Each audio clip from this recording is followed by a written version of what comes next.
C'était un mardi matin lorsque les grilles de fer du manoir s'ouvrirent lentement et que la nounou fraîchement embauchée traversa le jardin immaculé d'un pas prudent. Clara, à 22 ans, portait dans ses yeux bruns un poids qui trahissait sa jeunesse. Elle travaillait dans des maisons familiales depuis l'âge de 15 ans, toujours dans des rôles discrets, mais elle n'aurait jamais imaginé mettre les pieds dans un endroit pareil. Le manoir d'Arthur Villela, l'un des hommes d'affaires les Tsetsenza plus riches du pays, semblait tout droit sorti d'un magazine. D'immenses baies vitrées reflétant le ciel, des colonnes de marbre à l'entrée, des voitures importées garées en rangées comme des joyaux. Mais malgré tout ce luxe, le silence qui y régnait était tout sauf accueillant. Clara serrait contre sa poitrine le petit sac contenant ses documents et quelques vieilles photos. Il prit une grande inspiration avant de sonner à la porte dorée. Le son métallique résonna dans la maison jusqu'à ce qu'une femme en uniforme blanc ouvre la porte. C'était la gouvernante, Helena, qui l'examina de la tête aux pieds, comme pour peser chaque détail. « Vous devez être la nouvelle nounou. Entrez. » Clara entra, frappée par la grandeur de la pièce. Des lustres en cristal reflétaient la lumière matinale, des canapés en cuir étaient alignés, et les tableaux semblaient précieux. Mais ce qui retint son attention, ce ne fut pas sa beauté, mais un son venant de l'étage, un cri désespéré, fendant l'air comme une lame. « C'est lui ?» demanda doucement Clara, presque sans s'en rendre compte. Helena hocha la tête, l'air las. « Petit Gabriel, il pleure jour et nuit depuis des semaines. Médecins, thérapeutes et spécialistes sont venus. Rien n'y fait. Monsieur Arthur ne sait plus quoi faire. » Avant que Clara puisse répondre, des pas lourds résonnèrent dans l'escalier. Arthur Villela apparut, un homme de 38 ans, vêtu d'un costume malgré l'heure, mais avec une cravate ample et des cernes sous les yeux dus à des nuits blanches. Ses yeux d'un bleu glacial ne cachaient pas son épuisement. « C'est le nouveau ?» demanda-t-il sans détour. Clara hocha simplement la tête. Arthur ne semblait pas disposé à faire les présentations officielles. « Si tu ne peux pas supporter ça, demande à partir. Aucun ne dure plus de 3 jours. » Les cris de Gabriel s'intensifièrent, comme pour implorer de l'aide. Arthur passa la main dans ses cheveux ébouriffés et remonta sans attendre. Clara prit une grande inspiration et suivit la gouvernante jusqu'à la chambre. En entrant, le spectacle qu'elle découvrit lui brisa le cœur. Un bébé d'un peu plus d'1 an, le visage rouge de pleurs, les poings serrés, les larmes coulant à flots. La pièce était magnifique, remplie de jouets coûteux, mais aucun ne pouvait réconforter l'enfant. Arthur essaya de le bercer dans ses bras, mais il semblait perdu. « Rien ne le fait arrêter, » murmura-t-il. « J'ai tout essayé. Les médecins disent que c'est psychologique, d'autres que c'est physique. Personne ne sait. » Clara s'approcha lentement. « Je peux essayer ?» Arthur avait l'air méfiant, mais il était si fatigué qu'il n'avait pas la force de protester. Il prit Gabriel dans ses bras. Et puis, chose inattendue, les pleurs cessèrent presque aussitôt. Le bébé posa sa petite tête sur l'épaule de Clara, sanglotant doucement jusqu'à ce qu'en quelques minutes, il s'endorme paisiblement. Arthur resta figé, comme s'il n'en croyait pas ses yeux. Helena, la gouvernante, se plaqua la main sur la bouche, stupéfaite. Le silence qui suivit fut si profond que même le tic-tac de l'horloge murale résonna comme un tonnerre. « Comment as-tu fait ça ?» demanda Arthur, la voix rauque. Clara secoua la tête, submergée par l'émotion. « Je ne sais pas. J'avais juste envie de le serrer dans mes bras. » Arthur l'observait comme s'il assistait à un miracle, mais ses soupçons revinrent bientôt. « Cela ne prouve rien. C'est peut-être une coïncidence. Voyons, combien de temps cela dure ?» Clara ne répondit pas. Elle continua simplement à bercer Gabriel, qui dormait paisiblement pour la première fois depuis des semaines. Un tourbillon d'émotions se formait en elle. 2 ans auparavant, il avait perdu son jeune frère dans des circonstances douloureuses. Depuis, elle ressentait toujours un vide inexplicable à chaque fois qu'elle voyait un enfant pleurer. C'était peut-être ce qui la connectait si profondément. À partir de ce jour, tout changea dans la routine du manoir. Clara devint indispensable, même si Arthur refusait de l'admettre à voix haute. Gabriel dormait mieux dans ses bras, mangeait plus calmement et souriait pour la première fois depuis des mois. Mais cela ne plaisait pas à tout le monde. La semaine suivante, la pédiatre de la famille, le docteur Sylvia Brandon, arriva pour un autre rendez-vous. Femme élégante à la voix ferme, elle traitait toujours Arthur avec une intimité qui dépassait le cadre professionnel. Lorsqu'elle entra dans la chambre et trouva Gabriel endormi sur les genoux de la nounou, elle fronça les sourcils. « Qui est-ce ?»« La nouvelle nounou », répondit sèchement Arthur. Sylvia regarda Clara de haut en bas, le regard rempli de jugement. Elle s'approcha du bébé, l'examina rapidement puis lança un commentaire venimeux. « J'espère que tu n'utilises pas de stratagèmes dangereux. Les enfants de cet âge sont fragiles. » Clara déglutit difficilement, mais ne répondit pas. Arthur, à son tour, se défendit de manière inattendue. « Elle a réussi ce qu'aucun médecin n'avait réussi ces derniers mois. Mon fils a dormi. » Sylvia n'aimait pas ça. Elle pinça les lèvres, écrivit quelque chose sur son bloc-notes et partit sans dire au revoir.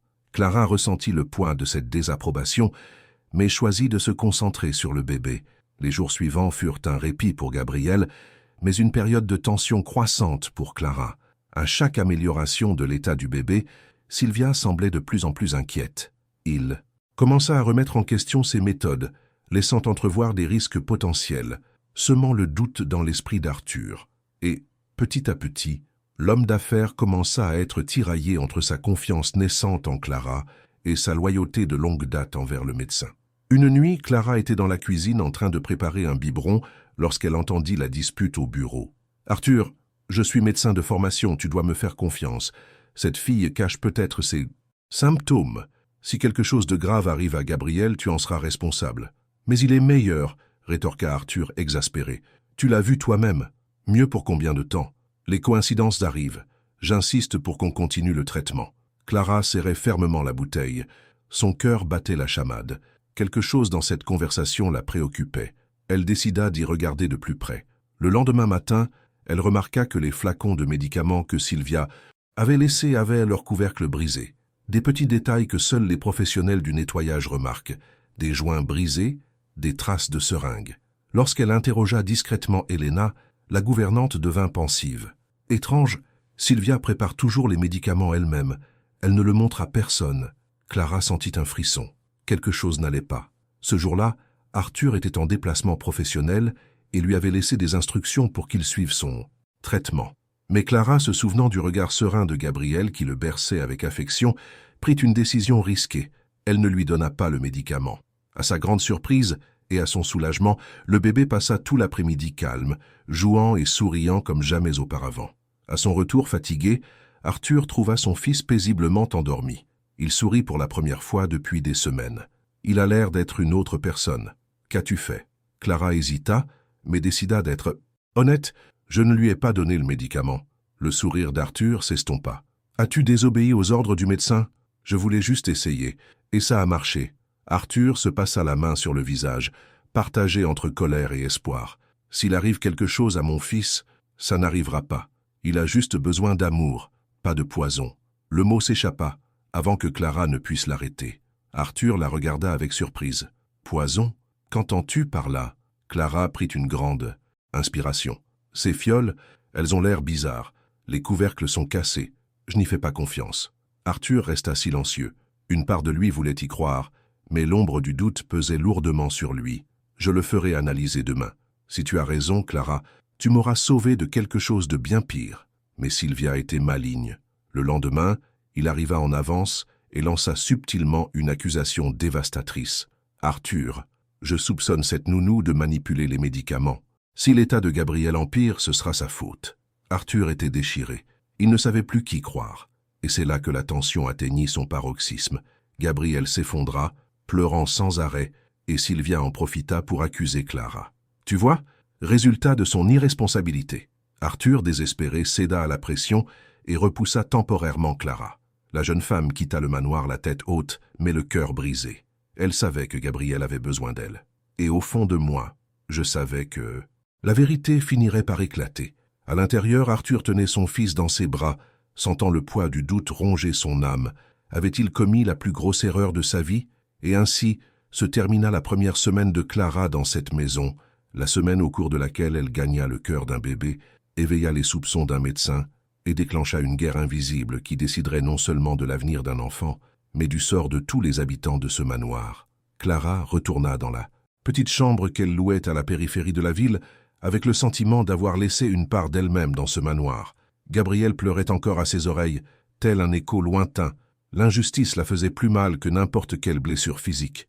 Elle avait accompli l'impossible, apaiser un bébé qu'aucun médecin n'avait pu soigner. Mais au lieu d'être reconnue, on l'avait accusée de mettre l'enfant en danger. Elle s'assit au bord du lit étroit, sortit la photo de son petit frère, décédée qu'elle gardait toujours dans son sac à main, et laissa couler ses larmes. « Je voulais juste aider, Murilo, » murmura-t-elle. « Je voulais juste ne pas avoir l'impression d'avoir échoué à nouveau. » Pendant ce temps, au manoir, Arthur faisait les 100 pas dans la chambre de son fils. Gabriel pleurait sans cesse. Rien ne semblait fonctionner. Elena, la gouvernante, essaya de l'aider, mais le bébé refusa d'être tenu. Sylvia prépara une nouvelle dose de médicaments et la donna à son père. « Crois-moi, Arthur, il en a besoin. » Épuisé et à court d'options, Arthur lui administra le médicament. Pendant quelques minutes, le bébé se calma, mais peu après, il recommença à s'agiter encore plus, poussant un cri strident qui perçait les murs.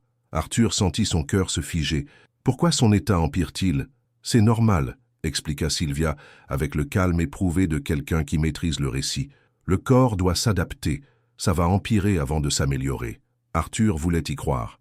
Il avait besoin d'y croire. Mais le souvenir de Gabriel dormant paisiblement dans les bras de la nounou lui revint comme un coup de poignard. Cette nuit-là, seul dans son bureau, il ouvrit le tiroir et observa le flacon de médicaments. Il tourna le bouchon plusieurs fois, observant le joint cabossé. Quelque chose clochait. Il décida d'envoyer secrètement un échantillon pour analyse. De l'autre côté de la ville, Clara n'arrivait pas à dormir. À chaque sirène d'ambulance qui retentissait dans la rue, mon cœur battait la chamade. Et si l'état de Gabriel empirait? Et s'il était en danger? Mais que pouvait-elle faire? Elle avait été repoussée. Ses mains étaient liées. 2 jours passèrent. Le jeudi matin, Arthur reçut un appel discret du laboratoire. Les résultats des analyses le laissèrent paralysé. Le médicament contenait des traces d'un stimulant. Ce n'était pas calmant, ce n'était pas naturel. C'était quelque chose qui maintenait le bébé dans un état de stress constant. Arthur sentit son estomac se nouer. À qui la faute? À la nounou qui avait éveillé les soupçons, ou au médecin en qui il avait eu confiance pendant des années. Il avait besoin de preuves supplémentaires. Il ne pouvait agir à la va-vite. Mais avant qu'il puisse planifier, la situation s'aggrava. Cet après-midi-là, Sylvia est apparue avec des policiers. « Nous avons reçu un signalement anonyme », a déclaré le sergent. L'employé qui était récemment présent à la maison a peut-être manipulé les médicaments de l'enfant. Clara, qui était chez elle, fut surprise d'entendre frapper à la porte. « Madame Clara Andrade, vous êtes en état d'arrestation, soupçonnée d'empoisonnement d'enfant. » Son monde s'écroula. Elle tenta de s'expliquer, mais personne ne l'écouta. Les preuves étaient là, des bouteilles trafiquées retrouvées dans le manoir, de faux documents mystérieusement apparus parmi ses affaires, un dossier complet, parfaitement ficelé. Au commissariat, Clara pleurait désespérément. « Je ne ferai jamais de mal à un enfant. Je suis nounou. C'est ma vie de m'occuper d'eux. » Mais les journaux n'ont rien voulu entendre. Des gros titres ont commencé à apparaître. Une nounou soupçonnée d'avoir empoisonné le fils d'un homme d'affaires milliardaire. Les réseaux sociaux ont déferlé sur la haine. Son visage était partout. Arthur regardait les informations en silence, assis sur le canapé, Gabriel sur ses genoux. Le bébé pleurait moins lorsqu'il le berçait, mais il ne dormait toujours. Pas comme avant. Les mots de Clara résonnaient. Ce n'est pas apaisant, c'est du poison. Au fond, Arthur ne parvenait pas à croire à sa culpabilité, mais la pression était énorme. Des investisseurs s'inquiétaient, des proches commentaient, des journalistes encerclèrent le manoir. Il était plus facile de laisser le monde croire à la version du médecin. Clara passa la première nuit dans la cellule froide, le cœur brisé. Elle se souvenait de chaque sourire de Gabriel, de chaque soupir paisible qu'elle avait poussé en le serrant dans ses bras. Et maintenant, elle était perçue comme un monstre. Elle tenta de parler à l'avocat commis d'office, mais il fut direct. « Les preuves sont contre vous. Il sera difficile de prouver le contraire. » Au manoir, Sylvia prit le contrôle absolu. « Tu dois m'écouter, Arthur. Maintenant que nous avons éliminé son influence, Gabriel ira mieux. Il nous suffit d'ajuster le dosage. » Arthur voulait y croire, mais quelque chose en lui criait qu'il avait tort. Tôt samedi matin, il se rendit dans la chambre de son fils et trouva le bébé dans un état alarmant. Sueur froide, yeux rouges, tremblements. Désespéré, il se précipita à l'hôpital. Les médecins ont effectué des examens d'urgence. Les résultats ont été accablants. De fortes concentrations d'amphétamine dans le sang du bébé. Un stimulant, pas un sédatif. Le pédiatre traitant a froncé les sourcils. Cela a dû être administré régulièrement. Arthur sentit le sol disparaître. À cet instant, il se souvint des paroles de Clara. Il se souvint du rapport de laboratoire. Il se souvint de la paix que son fils avait ressentie dans ses bras. Mais comment prouver que ce n'était pas elle? Comment affronter Sylvia, qui avait du prestige, un diplôme et des relations. Pendant ce temps, en prison, Clara reçut une nouvelle qui la bouleversa encore plus. Le bébé a été admis dans un état critique. Elle tomba à genoux sur le sol de la cellule, hurlant de désespoir. Non, pas lui. Les autres détenus la regardaient avec mépris. Certaines la harcelaient même. Pour elle, s'en prendre à un enfant était impardonnable. Clara commença à se sentir menacée et isolée. Elle portait non seulement le fardeau de l'injustice, mais aussi la haine de son entourage. Ce même dimanche, Arthur arpentait les couloirs de l'hôpital tel un fantôme. Gabriel était sous assistance respiratoire, respirant difficilement. Il se sentait impuissant. C'est alors que Swelly, la gouvernante, s'approcha. « Patron, pardonnez-moi de dire ça, mais j'ai vu ce que faisait ce médecin. Toujours en train de filer en douce avec les médicaments, toujours pressé de se débarrasser de la nounou.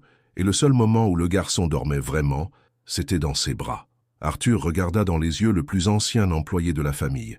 Pour la première fois, quelqu'un exprima à voix haute ce qu'il redoutait de penser. « Si tu as raison, Swelly, j'ai cru la mauvaise personne. Et ça pourrait coûter la vie à mon fils. » Le suspense montait. Clara souffrait en prison. Arthur était en proie au doute. Gabrielle luttait pour sa vie. Et Sylvia poursuivait son plan, de plus en plus audacieuse. Au fond, elle ne désirait pas seulement la reconnaissance professionnelle. Elle voulait Arthur pour elle-même. Et elle était prête à tout pour y parvenir. Mais la vérité a une façon de sortir, même lorsque tout conspire pour la cacher. Lundi matin, les résultats des analyses toxicologiques arrivèrent de l'hôpital. Ils confirmèrent la présence continue de stimulants. Arthur reçut le rapport et sentit son cœur s'emballer. Il en avait désormais la preuve. Mais je n'avais toujours pas le courage d'affronter le médecin. À cet instant précis, Clara fut appelée au parloir de la prison. Elle s'attendait à voir l'avocat, mais lorsque la porte s'ouvrit, ses yeux se remplirent de larmes. C'était Arthur. Il paraissait dévasté, mais une lueur d'espoir brillait dans ses yeux. « J'ai besoin de tes nouvelles, Clara. Regarde-moi dans les yeux. As-tu donné des médicaments à mon fils ?» Elle secoua fermement la tête, la voix tremblante. « Jamais. J'ai seulement donné ce que j'avais de plus pur. Mes genoux, mon amour. » Arthur sentit un frisson le parcourir. Pour la première fois depuis des semaines, il croyait en quelqu'un.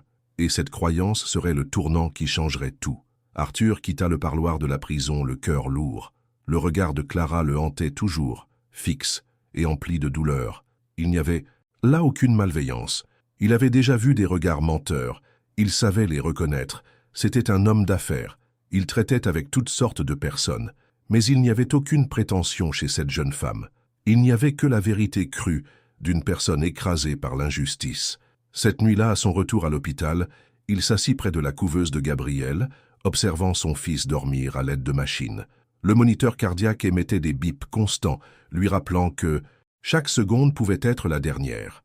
Le médecin de garde, le docteur Martins, s'approcha. « Monsieur Villela, j'ai reçu les résultats définitifs des analyses. Il n'y a aucun doute. Votre fils a été exposé à des doses continues d'amphétamine pendant au moins 2 mois. » Arthur ferma les yeux, comme si le monde s'écroulait. « C'est un crime. Grave, » répondit le médecin, « et dangereux. S'il n'avait pas été hospitalisé à temps, il aurait pu avoir des séquelles permanentes. » Arthur sentit un frisson lui parcourir l'échine. Mais comment est-ce arrivé? Seule une personne ayant accès à des médicaments contrôlés aurait pu l'administrer. À cet instant, Arthur sut la réponse. Le souvenir du docteur entrant et sortant quotidiennement du manoir, manipulant les fioles, expliquant avec une telle assurance, tout s'accordait. Mais il lui fallait encore une preuve irréfutable. Au cours des jours suivants, il commença à observer chaque détail. Il découvrit que Sylvia insistait toujours, pour se rendre à l'hôpital, prétendant suivre attentivement le traitement. Mais à chaque fois qu'elle se présentait, les infirmières remarquaient son comportement étrange. Elle s'isolait avec le bébé, écrivait des mots que personne ne comprenait et partait avec de petits sacs isothermes. Arthur devint de plus en plus méfiant. Jusqu'à ce qu'un matin calme, il entre dans la chambre de Gabriel et découvre Sylvia penchée sur la couveuse, lui administrant secrètement quelque chose. « Que fais-tu » cria-t-il en s'avançant. Sylvia se retourna, surprise, mais reprit rapidement son expression. « J'ajuste juste le traitement. » Arthur lui arracha la seringue des mains. Le liquide clair brillait sous la lumière froide de l'hôpital. « Ce n'est pas un sédatif. »« Crois-moi, Arthur, tu ne comprends pas? Alors explique-le-moi. » Elle prit une grande inspiration, essayant de garder son calme. « C'est un complément. Son corps doit s'adapter. »« S'adapter à quoi ?» rugit Arthur furieusement. « Du Poison! Le bruit attira l'équipe médicale. Le docteur Martin se précipita à l'intérieur et, en voyant la seringue, fronça les sourcils. « Docteur Sylvia, ce n'est prescrit par aucune ordonnance. » L'ambiance était tendue. Sylvia tenta de protester, mais Arthur s'y opposa. « Ça suffit. Je veux que cette substance soit analysée immédiatement. » Le test a été effectué immédiatement. Le résultat est arrivé le jour même. Encore des amphétamines. Arthur sentit sa fureur exploser. « Tu as failli tuer mon fils !»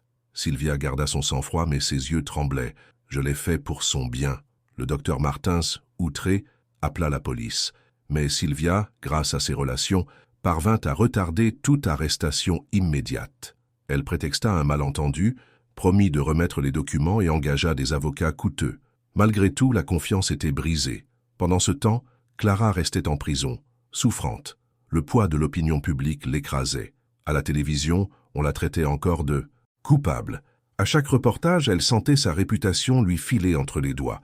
Sa propre mère refusait de lui rendre visite, jusqu'à ce qu'un après-midi étouffant, il reçoive une autre visite inattendue. Arthur.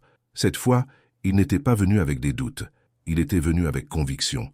Il s'assit en face d'elle, les yeux rougis par ses nuits blanches. « Clara, tu avais raison. Le test l'a confirmé.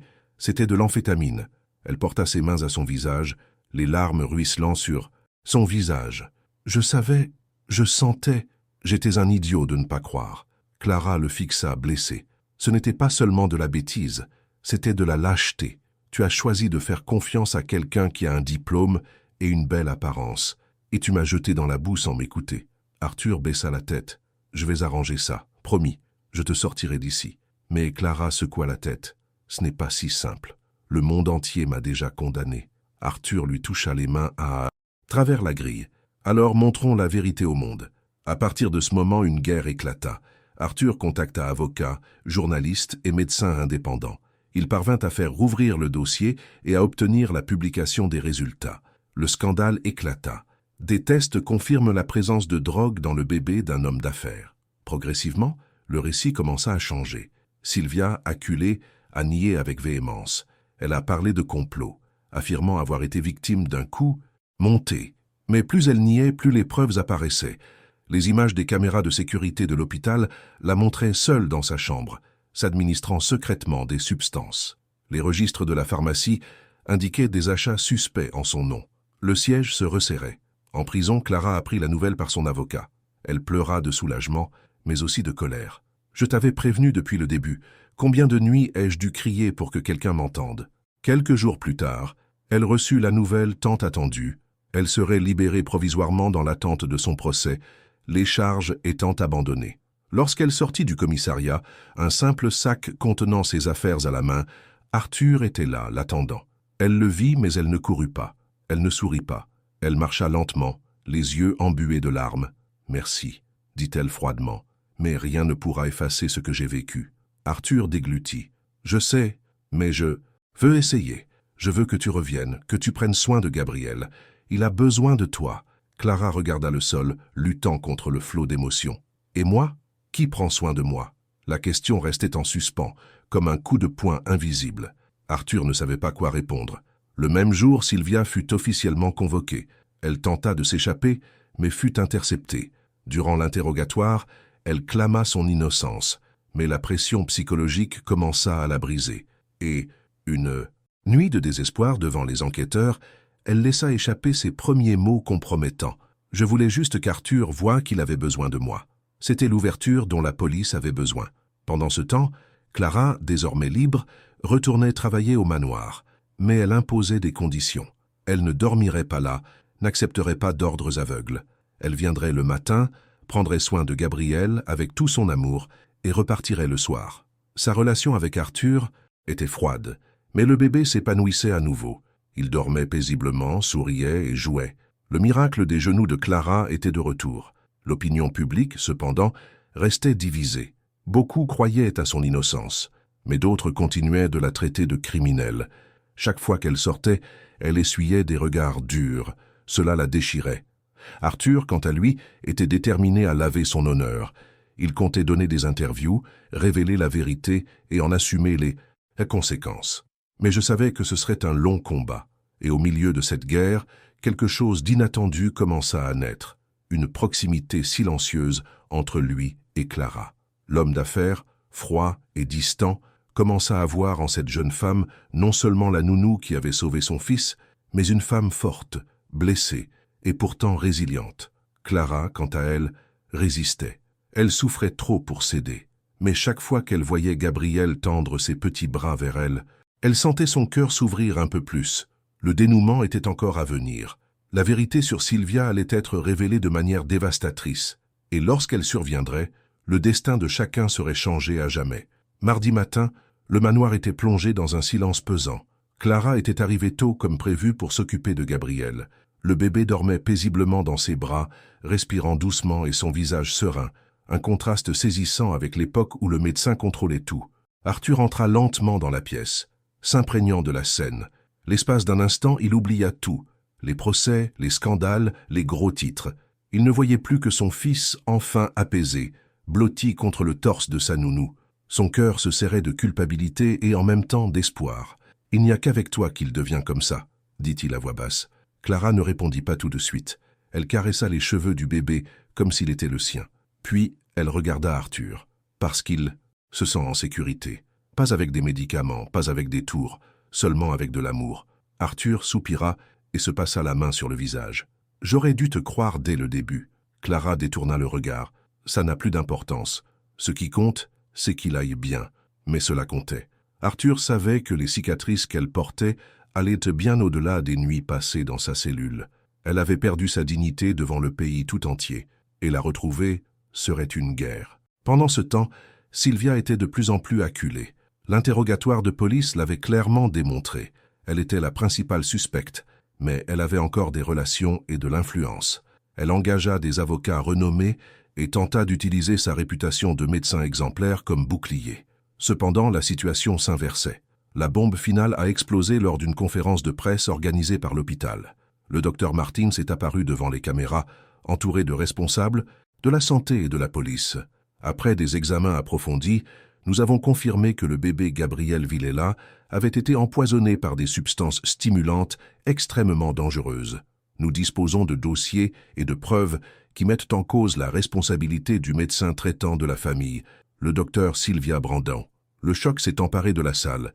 Les journalistes ont commencé à la harceler de questions. Son nom a fait la une des journaux le jour même. Un médecin renommé accusé d'avoir empoisonné le bébé d'un milliardaire.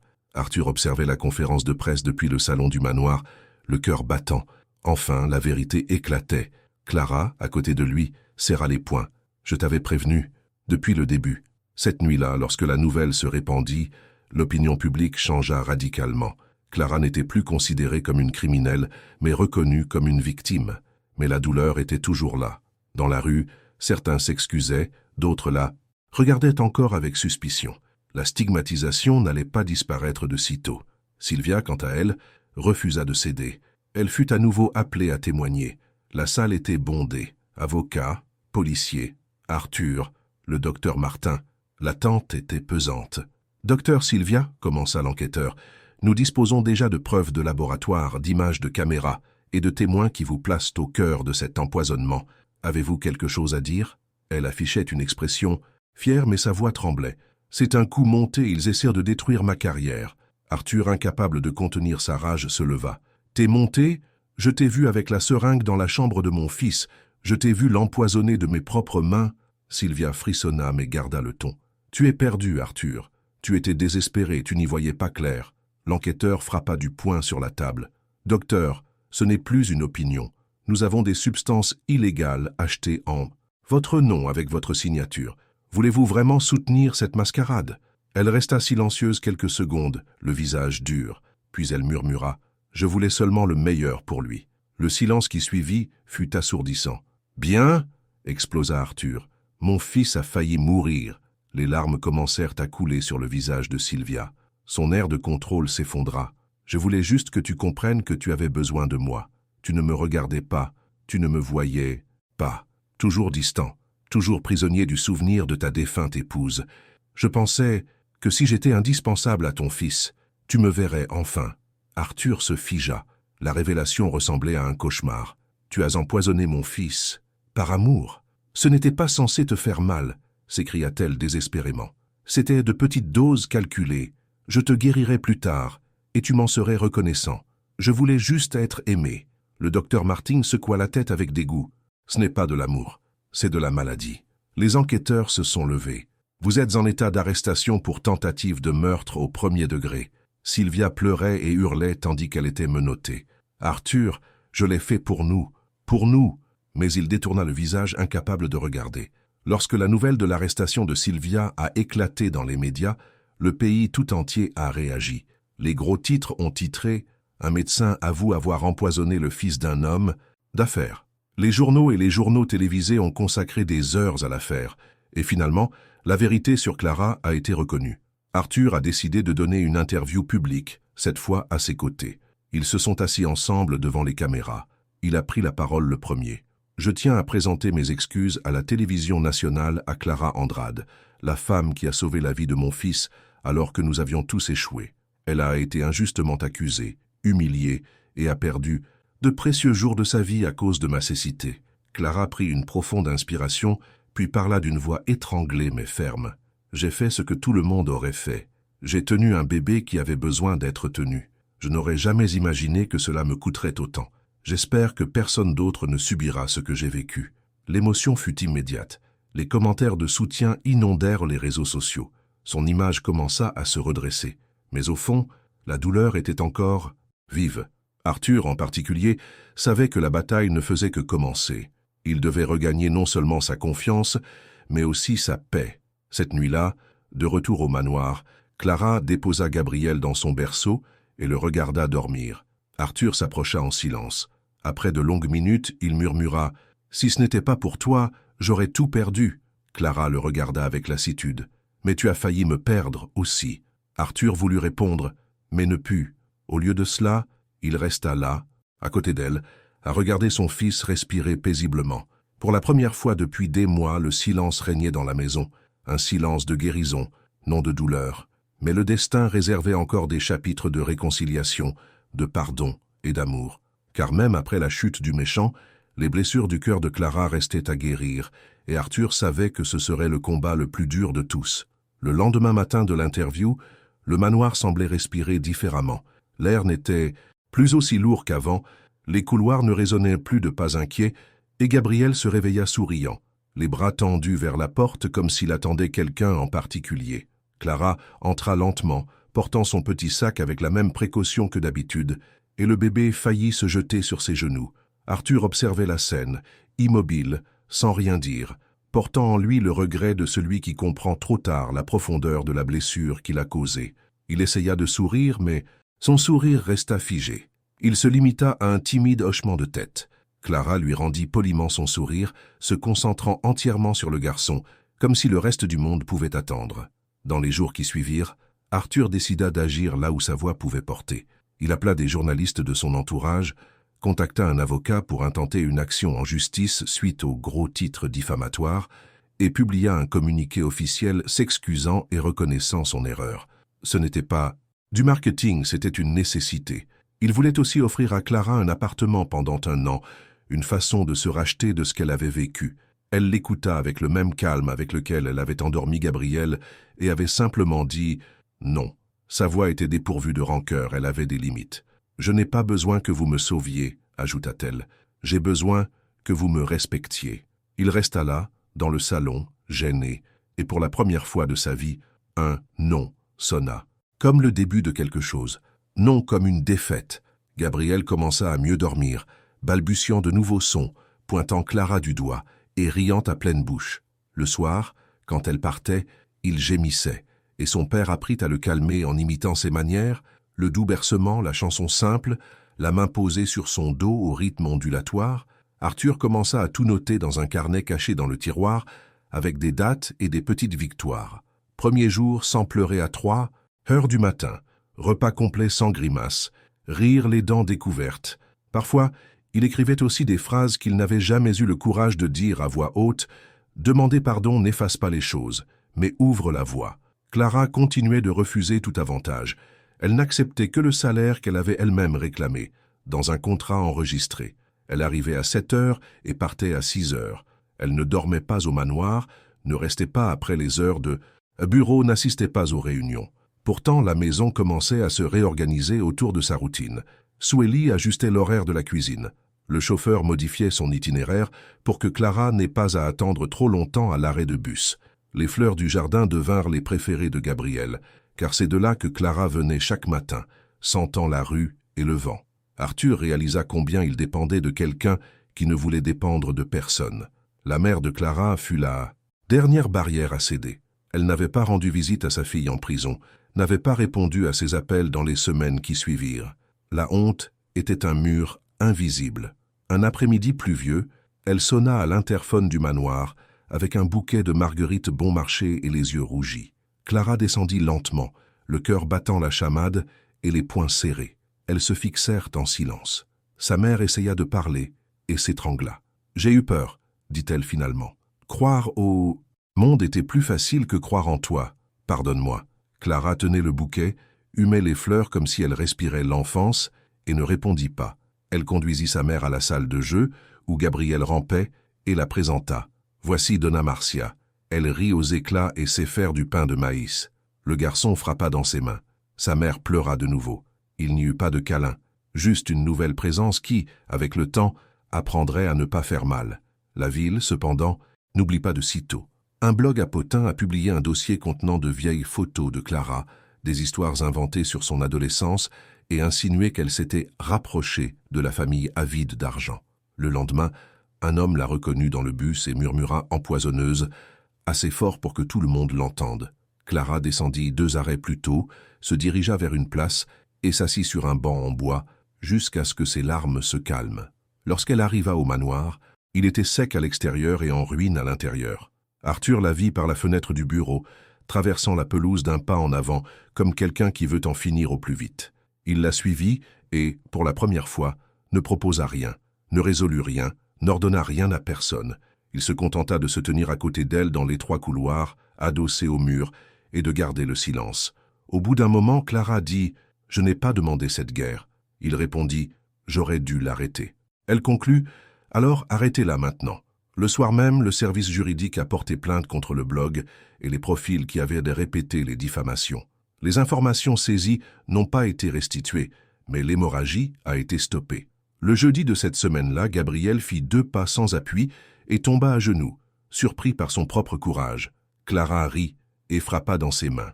Arthur, arrivé avec 2 tasses de café, laissa tout tomber sur une table et se lança dans le jeu. Comme si ce bout de terrain était le seul territoire important au monde. Le garçon essaya de nouveau, atteignit les genoux de Clara et resta là, fier de lui. Arthur observa la scène avec une tendresse qui lui parut étrange, et avant qu'il puisse réfléchir, dit « Il t'appelle avec ses yeux ». Clara fit semblant de ne pas entendre, mais elle portait la phrase en elle comme quelqu'un qui met un caillou dans sa poche pour se rappeler qu'il y a un chemin. La police a conclu l'enquête. Le parquet a inculpé Sylvia de tentative de meurtre aggravé, de faux témoignages et de manipulation de preuves. Lors de la première audience, la salle d'audience était pleine à craquer. Arthur a témoigné d'une voix ferme, Swelly avec une mémoire précise, le docteur Martin avec une technicité indéniable. Clara a pris la parole la dernière. Elle a raconté le premier jour, les larmes qui ont déchiré l'air, le contact sans formule ni explication, la nuit en prison à entendre des cris dont il ne savait pas s'ils venaient de l'extérieur ou de l'intérieur. Le juge a écouté en silence. Lorsqu'elle a terminé, sa plume est restée suspendue au-dessus du papier pendant quelques secondes, comme s'il respectait le poids d'une histoire qui ne rentrait pas dans le protocole. Lorsqu'elle est partie, les micros se sont serrés. Un journaliste lui a demandé si elle pardonnait. Clara a répondu avec une honnêteté déconcertante. « Pas aujourd'hui, un jour peut-être. Le pardon ne fait pas la une des journaux, c'est un procès. » Arthur décida que Gabriel avait besoin d'un monde au-delà du manoir. Il emmena le garçon au parc un samedi ensoleillé, invita Swelly, la mère de Clara, non pas comme sa patronne, mais comme une personne. Ils apportèrent une nappe à carreaux, des fruits, un jouet à roulettes qui faisait du bruit. Gabriel rit du vent, du chien qui passait, de la bulle de savon qui éclata dans son nez. Clara se détendit un peu et éclata de rire lorsque le garçon essaya d'offrir un morceau de banane au ciel. Arthur l'observa et le garda. Ce rire était tortueux, comme s'il se frayait un chemin à l'intérieur jusqu'à trouver une place propre. Plus tard, Quand tout le monde fut distrait, il sortit son téléphone et prit une photo. Clara, les cheveux attachés au hasard, Gabriel étirant les bras, le soleil bordant les bords. Il ne la publia pas. Il la garda pour lui, comme quelqu'un qui protège un bon secret. Le temps commença à faire ce qu'il sait faire quand on le laisse faire. Guérir. Pas. D'un coup, pas chaque jour, mais par petits détails. Clara marcha de nouveau sans se retourner à chaque coin de rue. Sa mère apprit à ne pas s'excuser systématiquement, troquant la culpabilité contre la présence. Swelly se mit à fredonner dans le couloir, chose qu'elle n'avait pas faite depuis la mort de son ancien employeur. Arthur reprit l'habitude de cuisiner le dimanche, et un de ces jours, il prépara un plat de pâtes maladroit que tout le monde apprécia moins pour son goût que pour son geste. Le garçon dormit sur le canapé, pris entre deux mondes, l'ancien et le nouveau, comme pour dire que le second gagnait déjà du terrain. Pourtant, il y avait des nuits difficiles. Une sirène dans la rue suffisait à raidir les épaules de Clara. Un nouveau titre suffisait à lui brûler la cicatrice. Arthur comprenait autant que possible, et quand il ne comprenait pas, il offrait le silence. Il découvrit que le silence peut aussi être un langage quand ceux qui l'entourent ont appris à écouter. Parfois, tous deux se tenaient sur le porche après que Gabriel s'était endormi, chacun un verre d'eau à la main, observant la ville se souvenir de son existence. C'est lors d'une de ces nuits qu'Arthur dit, sans la regarder directement, « Je ne veux pas que tu partes à 6 heures ». Clara prit une inspiration, quelques secondes, et répondit « Je ne veux pas être forcée de rester ». Il comprit que c'était une invitation à apprendre à demander, et non à commander. La campagne juridique progressa. Le blog supprima ses articles. Certains influenceurs publièrent des rétractations bancales, d'autres restèrent silencieux, comme quelqu'un qui ferme une fenêtre avant la pluie. Les indemnisations viendraient, disèrent les avocats, mais l'argent est la partie la plus pauvre de la justice. Arthur proposa alors autre chose, créer un fonds pour soutenir les aides-soignantes, les nounous et les employés de maison victimes de calomnies ou d'abus. Il voulait l'appeler Clara, mais elle refusa. « Ce n'est pas à propos de moi, dit-elle, c'est à propos de tout le monde. » Le fonds naquit sous un autre nom, mais elle participa à chaque décision, des conseils juridiques gratuits aux ateliers de premiers secours avec des pédiatres sérieux. Le jour du lancement, elle se tenait au fond de l'auditorium, presque invisible, observant des femmes en uniforme coloré entrer et sortir timidement, avec des manuels et des numéros de téléphone utiles dans leurs poches. Arthur le remarqua et sourit. Ce soir-là, il écrivit dans son carnet « Elle construit sans faire de bruit ». Gabriel apprit à dire « papa » et « cla », découpant les syllabes comme quelqu'un qui dessine avec des ciseaux émoussés. Au début, Arthur trouva ce surnom tordu amusant, mais il comprit ensuite que c'était une sorte de baptême. L'enfant choisissait le nom de celui qui l'avait sauvé et personne ne contesterait. Le matin où il prononça « maman » en tenant le visage de Clara de ses deux petites mains, le monde lui parut plus léger pendant quelques secondes. Elle pleura comme elle n'avait pas pleuré depuis des mois, sans colère, seulement du soulagement. Arthur l'observa depuis la porte et comprit que certaines limites ne se franchissent pas à la hâte. Le procès de Sylvia commença dans une salle comble et se termina des semaines plus tard par un verdict que les médias relayèrent avec un enthousiasme mathématique. Certains applaudirent, d'autres se plaignirent que ce ne fut pas suffisant, d'autres encore changèrent de sujet avant le point final. Pour ceux qui l'avaient vécu, le sentiment était différent. Il n'y avait pas de victoire, il y avait une conclusion. Sur le chemin du retour, sur la banquette arrière de la voiture, Clara resta assise en silence à regarder la ville défiler à toute vitesse. Arthur rompit le silence. « Si tu veux, je t'emmène n'importe où sur la carte aujourd'hui. » Elle sourit du coin des lèvres. « Emmène-moi là où personne ne me reconnaît. » Il répondit « Alors ferme les yeux. » Elle les ferma et lorsqu'elle les rouvrit, ils se trouvèrent devant une petite boulangerie cachée, parfumée à l'enfance, et aux vitrines de gâteaux qui semblaient de bonnes blagues. Ils s'assirent à une table près de la fenêtre. Clara choisit du pain de maïs. Arthur ne commanda rien. Il la regarda manger comme s'il assistait à une scène dont il voulait se souvenir en entier. « Tu devrais essayer, dit-elle. « Je préférerais te voir essayer, commença-t-il, hésitant, et riant de lui-même. Elle en coupa une généreuse part et la lui tendit. Il accepta. Ce n'était qu'un gâteau, mais pendant quelques instants, cela eut le goût du pardon. La proximité était devenue une routine sans que personne ne l'annonce. De courts messages, tard le soir avec une photo de Gabriel endormi, une chanson partagée sans légende, un « Comment vas-tu ?» plus attentif, une main près de l'autre sur l'accoudoir du canapé, sans qu'ils ne se touchent d'un millimètre. La ville était toujours bruyante, les affaires toujours exigeantes. Les avocats envoyaient toujours des PDF que personne ne lisait jusqu'au bout. Mais il y avait aussi un jardin, un seau de jouets, des siestes en milieu d'après-midi qui calmaient l'esprit de chacun pendant quelques minutes. C'est un jeudi, après avoir donné un long bain à Gabriel et lui avoir raconté une histoire improvisée, qu'Arthur trouva le courage de prendre un risque. Le garçon dormait dans son berceau, la lampe allumée, la pièce sentant la crème et le savon à chuchoter. Clara rangeait les jouets sur l'étagère, ses doigts s'attardant sur les détails, comme quelqu'un arrangeant un cœur. Arthur entra, s'arrêta à un pas et parla doucement pour ne pas réveiller son fils. « J'ai quelque chose à te dire et je l'ai mal répété. Je ne veux pas que tu restes parce que la maison a besoin de toi. Je veux que tu restes parce que j'ai besoin de toi. » Elle lui tourna le dos une seconde de trop, puis elle se retourna, posa la main sur la poignée du placard comme pour se stabiliser et demanda « Et quand je dirai non ?» Il répondit « Je resterai ici quand même, à apprendre à être meilleur. » Elle se mordit la lèvre incertaine et répondit « Et quand je dirai oui ?» Il sourit pour la première fois comme un vrai sourire. J'aurai alors l'occasion de prouver que je ne demande pas la moitié. Ils ne s'embrassèrent pas ce soir-là. Le non se transforma en peut-être, et le peut-être en un silence agréable, qui s'installa au bord du lit, attentif, tandis que Gabriel respirait. Le lendemain, la ville se réveilla la même, mais quelque chose d'infime avait changé en eux. Sueli, qui voit ce que personne ne voit, le remarqua au petit déjeuner et fredonna une vieille chanson qu'elle ne se souvenait même pas connaître. La mère de Clara appela à midi, juste pour dire que le fil à linge de la ville était magnifique par temps venteux.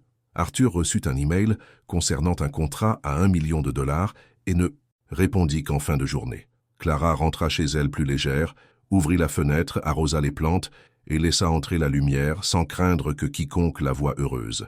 Le reste du voyage ne fut pas un feu d'artifice, ce fut un processus de construction. Il apprit à arriver à l'heure. Elle apprit à demander de l'aide sans avoir l'impression d'abandonner. Il commença une thérapie, elle aussi. Il emmena Gabriel chez le coiffeur et demanda juste un peu, comme pour demander que le temps passe plus vite. Elle se rendit au centre de santé du quartier pour faire du bénévolat 2 fois par mois dans un groupe de mères, leur apprenant à tenir, à apaiser et à reconnaître les pleurs de faim ou de peur. Le fonds pour les aidants naturels grandit, trouva des partenaires et devint un enjeu sérieux. Et peu à peu, l'histoire qui avait commencé par un cri et une injustice se transforma en celle d'un petit pays, du manoir et de ses habitants, apprenant à parler la même langue. Par un réveillon bleu, la ville illuminée et l'air plus frais, Arthur emmena Clara et Gabriel sur la terrasse. Il y avait une table simple avec 2 verres vides et un biberon, une radio diffusant une musique qui ne perturbait pas le ciel et une couverture par terre pour le cas où le vent déciderait de lui rappeler leur existence. Gabriel désigna les lumières comme s'il venait de les inventer. Arthur prit une inspiration, rassembla un courage qui ne lui venait pas de l'alcool et dit « Clara, tu n'as pas à répondre aujourd'hui ni même demain, mais je voulais te demander si on pourrait essayer de former une famille, à notre façon, sans précipitation, sans étiquette lourde, avec une place pour les erreurs et les réussites. » Elle le regarda, puis le garçon, puis ses mains et dit « J'ai peur ». Il répondit « Moi aussi ». Elle ajouta « Mais la peur ne créera pas Gabriel ». Il hocha la tête. « Alors, nous le créerons ». Le garçon rit de quelque chose que lui seul voyait. Clara, lui, sourit en retour, un sourire qui lui manquait. Et cette fois, ils s'embrassèrent, simplement, sans prévenir, avec la délicatesse de quelqu'un qui sait ce qu'il a fallu pour y arriver. Si vous êtes arrivé jusqu'ici, dites-moi, Clara aurait-elle dû lui pardonner plus tôt? Arthur méritait-il cette seconde chance? Que feriez-vous à leur place? Commentez ci-dessous, abonnez-vous à la chaîne et laissez un « j'aime » pour me faire savoir que vous souhaitez voir cette histoire continuer. Le lendemain matin semblait avoir été lavé. Le ciel était clair, la pelouse luisait de rosée, et Clara arriva les cheveux en bataille attachés en arrière, un petit sourire réservé à elle-même. Gabriel la salua debout dans son berceau, les bras levés, les doigts ouverts et fermés comme quelqu'un qui appelle un oiseau. Arthur, vêtu d'une simple chemise et d'une montre oubliée sur la table de nuit, observait sans cérémonie le rituel qu'il connaissait déjà, l'étreinte, le bercement, la voix qui ne chantait ni ne parlait, un son qui ralentissait le monde Il lui faut moins de temps pour se réveiller en sursaut quand il te voit pour la première fois, dit-il d'un ton mi-acquiescent, mi-reconnaissant. Clara hocha la tête, embrassa le sommet de la tête du garçon et ouvrit lentement la fenêtre de la chambre pour laisser entrer la lumière, comme pour inviter la maison à se rappeler qu'elle est chez elle. La vie commença à trouver un rythme, non pas celui imposé par l'horloge, mais celui des habitudes. Sueli commença à préparer une soupe légère pour le déjeuner que Gabriel adorait. La mère de Clara, timide comme une visiteuse, qui ne sait où mettre les mains, commença à débarquer le mercredi après-midi, avec des gâteaux simples et des histoires sur le village. Arthur improvisa un coin lecture dans le salon, où chaque soir, quelqu'un lisait quelque chose à voix haute, pendant que le petit garçon renversait des cubes et riait à des bruits inventés. Clara observait tout avec un soin presque invisible, fixant les détails, anticipant les cris, corrigeant sans montrer du doigt. La maison changeait de son, d'odeur, de peau. Le monde extérieur, cependant, n'oublie pas facilement comment faire du mal. Un chroniqueur People a insinué que Clara était la nouvelle compagne du milliardaire et, pour preuve, a publié une photo floue d'un baiser sur le balcon. Le baiser a bel et bien existé, mais pas comme ça. C'était un secret entre deux personnes qui ignoraient encore le nom de ce qu'elles construisaient. La légende, cependant, disait tout ce qu'elle n'était pas. Les commentaires ont afflué comme des pierres. On lui souhaitait bonheur avec venin. On le traitait de chercheur d'or. On exigeait le deuil éternel d'un homme qui commençait à réapprendre à vivre. Arthur voulait poursuivre tout le monde en justice cet après-midi-là. Clara voulait disparaître, mais ce soir-là, dans la cuisine, tandis que la vapeur du thé montait comme un rideau, elle a dit « On n'a rien à prouver à ceux qui ne sont pas là ». Il a pris une grande inspiration comme quelqu'un qui avale la mer et a répondu « Je te protégerai de tout ce que je peux protéger ».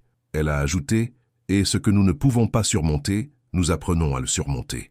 Les semaines suivantes furent jalonnées de petites victoires que seuls ceux qui les vivent réalisent. Gabriel commença à appeler « Cla » lorsqu'il voulait être pris dans ses bras. Il apprit à rapporter son livre tout seul et à montrer des images comme s'il confiait un secret. Elle fit une sieste complète sur le ventre dans le salon, la main d'Arthur sur son dos marquant un rythme qui ressemblait à celui de la marée. Clara, qui retenait encore son souffle lorsqu'elle entendait les sirènes dehors, le laissa échapper progressivement sans s'en rendre compte. Parfois, à la fin de la journée, ils se retrouvaient tous les trois dans le jardin, assis sur une couverture, à partager des tranches de pommes et les morceaux de ce qu'ils étaient en train de tourner. C'est alors qu'un vieux fantôme apparut. Les parents d'Elisa, la défunte épouse d'Arthur, envoyèrent une lettre officielle par l'intermédiaire d'un avocat, polie, froide, avec des mots qui sentaient la naphtaline et le tribunal. Ils voulaient garantir l'intérêt supérieur de leur petit-fils, demandaient le droit à des contacts réguliers et insinuaient que la présence de Clara pourrait perturber les liens affectifs de l'enfant. C'était un gant élégant qui lui giflait le visage. Arthur la lut en silence 2 fois et une seule phrase émergea. Il ne se souciait jamais de ses habitudes alors qu'il pleurait sans arrêt. Clara resta silencieuse, les mains sur le bord du lavabo, jusqu'à ce que ses doigts blanchissent. Elle n'avait peur d'aucun beau-père, mais elle savait que la parole d'une personne portant un nom de famille lourd de sens avait plus de poids que celle d'une personne arrivant en bus et le soleil au visage. « Si tu veux, je m'en vais », dit-elle, comme si elle offrait son propre étage pour éviter de voir la maison s'effondrer. Arthur secoua la tête à la même seconde, sans réfléchir, avec une fermeté qui les surprit tous deux. « Tu ne pars pas d'ici à cause des papiers de qui que ce soit. Cette maison n'est redevenue un foyer que parce que tu es entré. » L'avocat expérimenté d'Arthur expliqua lors d'une rencontre brève et directe. Les affaires de droit de la famille sont complexes. Les noms de famille jouaient un rôle et les affections n'ont pas leur place dans le protocole. Le tribunal veut de la routine, de la stabilité, des rapports, des témoins, énuméra-t-il, et ils veulent un récit. Le leur, pour l'instant, c'est que la fille confond le garçon et que vous êtes vulnérable. Arthur regarda Clara comme pour s'excuser d'exister. Elle se redressa, raffermissant la voix. « Alors, montrons la routine. Et s'ils ont besoin de rapports, de témoins, nous les avons. Sueli, le docteur Martin, l'école qu'il fréquentera, le voisin qui me voit arriver tous les jours. Et il y a Gabriel. » L'avocat pinça les lèvres dans un quasi-sourire. « Les enfants racontent des histoires sans savoir comment les raconter, dit-il. Et parfois, c'est la meilleure preuve. » La première audience de conciliation était prévue un vendredi, à huis clos. Le couloir du tribunal sentait le papier mouillé et le café avarié. Les grands-parents arrivèrent ensemble, impeccablement vêtus, appelant Arthur « Arthur », avec un diminutif, et regardèrent Clara comme si elle était une faute de grammaire. Sueli, son sac à main sur les genoux, observait avec les yeux de quelqu'un qui balaie le sol. Rien ne passait. Le médiateur tenta d'engager une conversation civilisée et générale. De belles phrases sur le meilleur pour l'enfant et l'importance de la famille d'origine furent entendues. Des mots acerbes comme exposition médiatique et influence indue furent également prononcés. Arthur garda le silence du mieux qu'il put. Clara, à la fin, demanda la parole. « Je ne veux me substituer à personne. Je ne veux prendre la place d'aucune grand-mère. Je veux juste continuer à être une épaule réconfortante quand les choses vont mal. Si cela vous gêne, alors le problème n'est pas moi, c'est la douleur. » Le médiateur prit une note lente, regarda par-dessus ses lunettes et respira comme s'il avalait une phrase qui ne tenait pas sur le papier. Il n'y avait pas d'accord. Ils avaient prévu une évaluation psychologique, une visite technique à domicile et une audience avec le juge. Au moment de partir, le grand-père, vêtu d'un costume impeccable et d'une cravate impeccable, s'approcha d'Arthur et lui dit d'une voix polie et menaçante « Tu laisses la mémoire de ma fille devenir un chiffon. » Arthur soutint son regard. « La mémoire de votre fille est ce que j'ai de plus pur, et c'est par respect pour elle que notre enfant vivra sans effusion de sang. » L'homme se détourna comme s'il fermait un livre qu'il n'avait pas l'intention de rouvrir. La visite technique du manoir eut lieu un mardi ensoleillé. L'assistante sociale arriva avec un bloc-notes et l'air d'en savoir plus qu'elle ne le laissait paraître. Clara était par terre avec Gabriel, construisant une tour de blocs tordus. Sueli apporta du café et des gâteaux sans effort. Arthur lui montra les placards avec les couches, le siège auto avec une bonne ceinture, la pièce à la lumière, tamisée et sans parfum fort. L'assistante sociale demanda ce que personne ne demande habituellement. « Et quand vous vous disputez, où loge le garçon ?» Il y eut un bref silence, puis un rire sincère. « On se dispute peu et discrètement, » admit Arthur. Clara ajouta « Et quand on se dispute, il y a un rituel à instaurer avant qu'il aille se coucher. Parce que les adultes peuvent s'endormir avec le cœur brisé, mais pas les enfants. » La femme nota le rituel, et avant de partir, observa. Gabriel posait sa tête sur l'épaule de Clara quelques secondes, sans lui demander la permission, comme s'il rentrait chez lui même s'il y était. L'examen psychologique fut plus difficile. Des questions qui piquaient sur les cicatrices, des exercices qui ressemblaient à des jeux mais qui étaient des cartes. Clara sortit en sueur d'une réunion, comme si elle avait couru à l'intérieur. Sur le trottoir, Arthur l'attendait avec de l'eau et un silence complaisant. « J'ai détesté me souvenir de la cellule, » murmura-t-elle. « Je t'ai encore détesté pendant 2 minutes. » Il hocha la tête. « Je me suis détesté pendant des mois. Nous avons survécu. » Elle but une gorgée, laissa l'eau couler sur son menton et rit à sa manière. « Si je pleure maintenant, ce n'est pas de tristesse, c'est juste de l'épuisement. » Il dit « Pleure ici. » Et elle pleura, pendant 2 minutes d'affilée, comme quelqu'un qui fait des exercices d'étirement pour l'âme. Au milieu du labyrinthe juridique, la vie continuait. Gabriel commença à fréquenter une école maternelle à temps partiel. Le premier jour, il versa les larmes de douleur de quelqu'un qui se sent oublié. Clara se tenait devant le portail, fixant l'horloge sans voir l'heure, se disant que couper une corde, c'est aussi aimer. Arthur, de son plein gré, devint un père qui envoie des photos, un chapeau en papier, de la peinture à la main, un dessin qui était un cercle tordu, mais qui deviendrait un aimant de réfrigérateur, et une expression fière de fierté.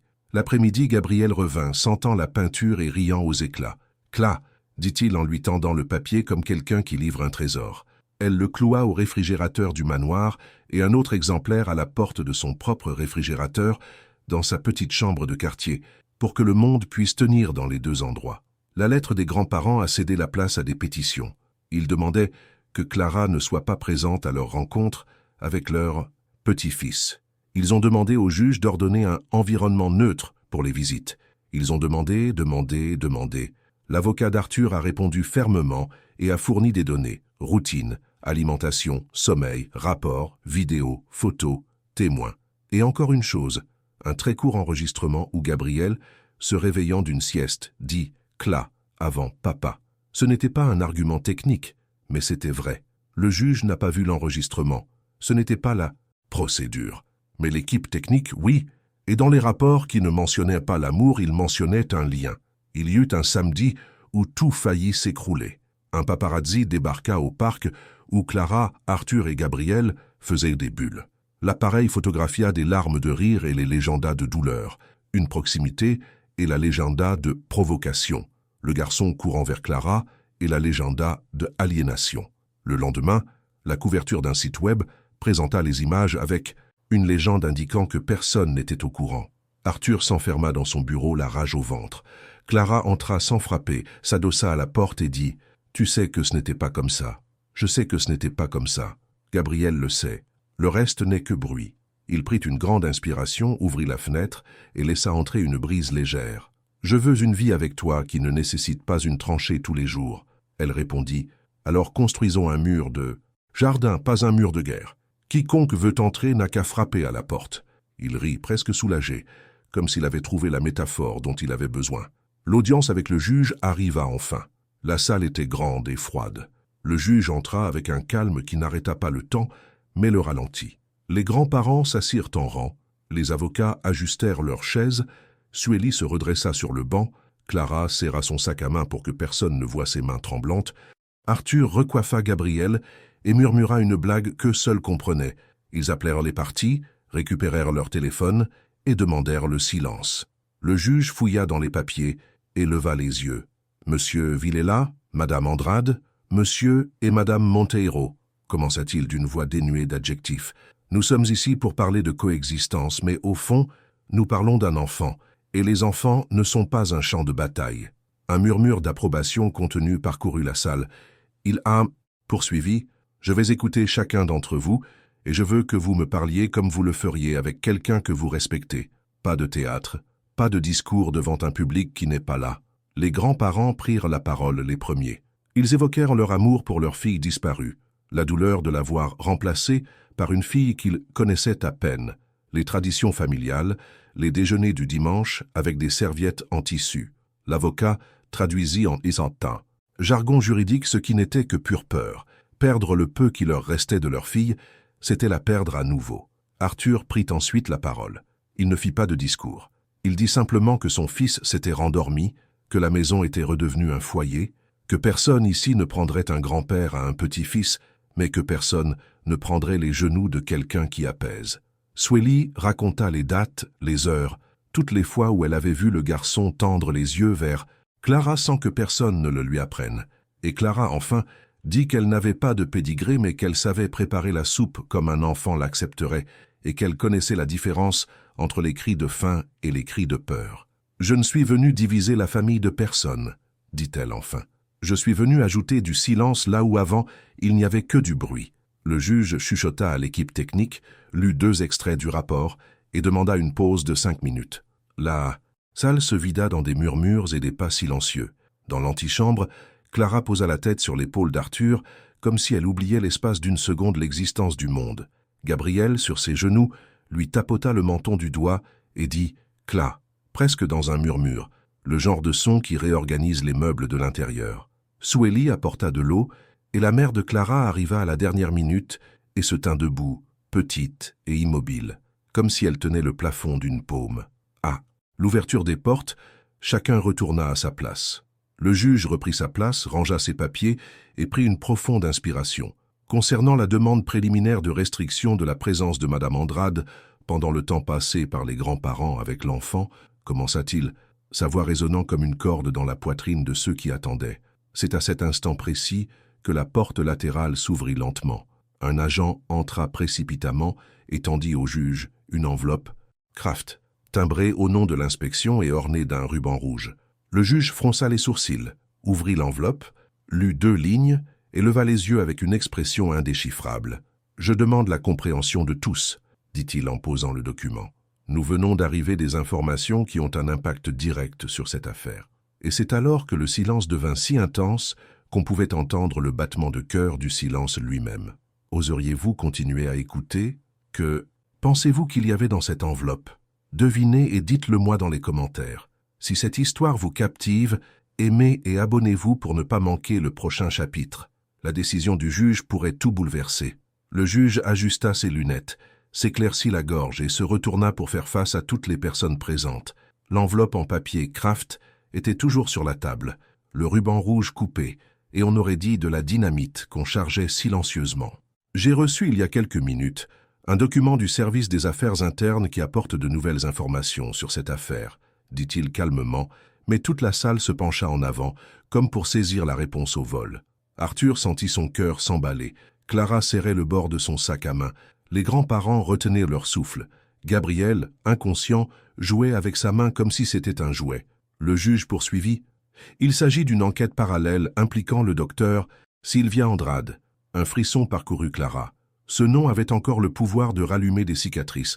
Il est indiqué ici que, lors de l'analyse des biens saisis, des traces de manipulation d'ordonnances et de contacts avec des tiers pour influencer les rapports dans des affaires similaires à celle-ci ont été découvertes. Il marqua une pause et regarda autour de lui. En termes simples, il existe des preuves qu'une partie du récit construit contre Madame Clara Andrade a pu être renforcée par des documents falsifiés pour protéger la médecin elle-même. Ce tribunal ne peut ignorer de tels faits. Le silence qui suivit n'était pas vide. Il était plein de respirations retenues, de regards qui ne savaient où se poser, de vieilles colères renaissant avec un goût métallique. Arthur serra les poings sur la table. Clara sentit ses jambes trembler et s'appuya discrètement contre la chaise. Les grands-parents se regardèrent, confus, comme si on venait de leur remettre une pièce de puzzle qui ne s'emboîtait pas. Le juge poursuivit. Compte tenu de ce qui précède, les mesures restrictives demandées par les grands-parents ne sont pas justifiées pour le moment. Au contraire, la priorité absolue est d'assurer la stabilité émotionnelle de l'enfant. Et selon tous les rapports présentés, la présence de Madame Clara est essentielle à cette stabilité. Par conséquent, j'ordonne que... Il fut interrompu par un sanglot discret. C'était le grand-père, un homme qui ne se laissait jamais aller à l'échec, qui s'essuyait discrètement les yeux. La grand-mère posa sa main sur la sienne, comme si elle acceptait la décision avant même de l'entendre. J'ordonne que Madame Clara demeure la principale personne responsable de l'enfant, avec plein droit de contact quotidien sans restriction. Les grands-parents bénéficieront de visites bimensuelles supervisées par l'équipe technique jusqu'à ce qu'un lien sain se tienne, sans récit contradictoire. Arthur inspira comme quelqu'un recevant de l'oxygène pour la première fois. Clara, encore sous le choc, ne put que murmurer un merci à peine audible. Le juge conclut « La famille n'est pas un champ de bataille, c'est un havre, que chacun d'entre vous y réfléchisse avant de revenir devant ce tribunal. » Il frappa du marteau. Affaire classée, du moins pour l'instant. Devant le palais de justice, le soleil avait enfin percé les nuages. Clara sortit lentement, toujours en train de réfléchir. Arthur tenait Gabriel dans ses bras, le garçon riant d'un simple bouton de chemise.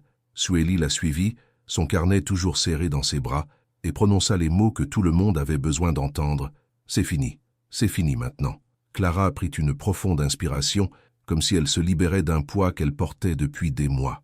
Arthur se rapprocha, lui offrant sa place à ses côtés. Pour la première fois, elle ne recula pas.